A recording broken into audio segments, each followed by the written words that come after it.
one of the things you're going to want to use is a wire stripper. This is actually a really nice one.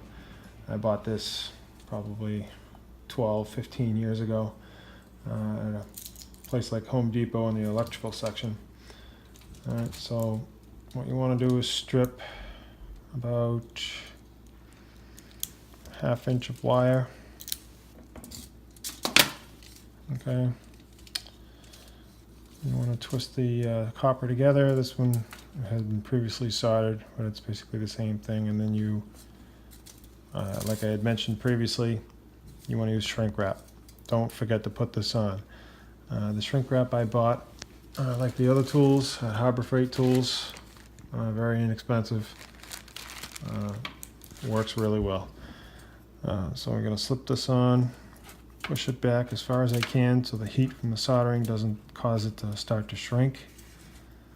Then I will connect these two and wrap them together like that.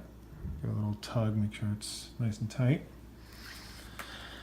Then I have my soldering iron. It's already preheated. And we take and put the soldering iron on the wire.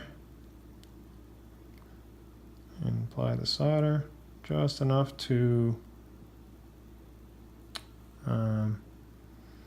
cover the connection, but not so much that it's dripping.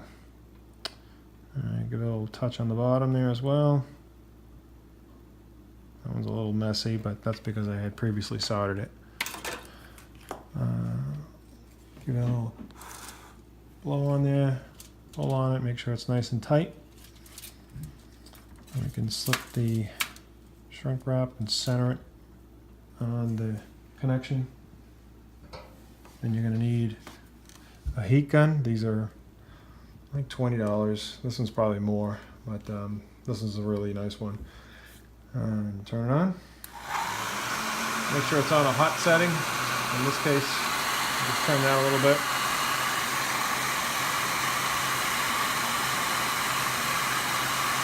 And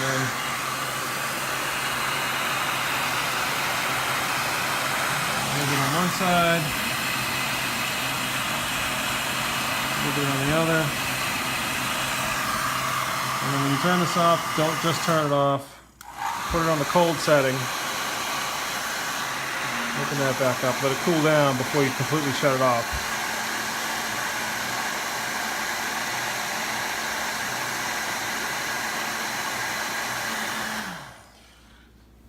And that is how you do a soldered shrink wrap connection. And you could see how fast that was. It's really easy to do, and this is the best connection you can possibly have. Soldering your connections, I want to mention the importance of having a decent soldering iron, and you do not have to spend a lot of money. I've had all the 30, 35, 40 watt ones, Radio Shack ones. I found this one here on Parts Express. This thing is really powerful. Works great for what we're doing here. Comes with a little sponge. You can clean the tip in between solderings. And if you look over here, here it is on Parts Express. This thing is on sale right now for less than $15. Can't beat this thing for the price. Some of the shortcomings are the cords are a little stiff. There's not much flexibility in it.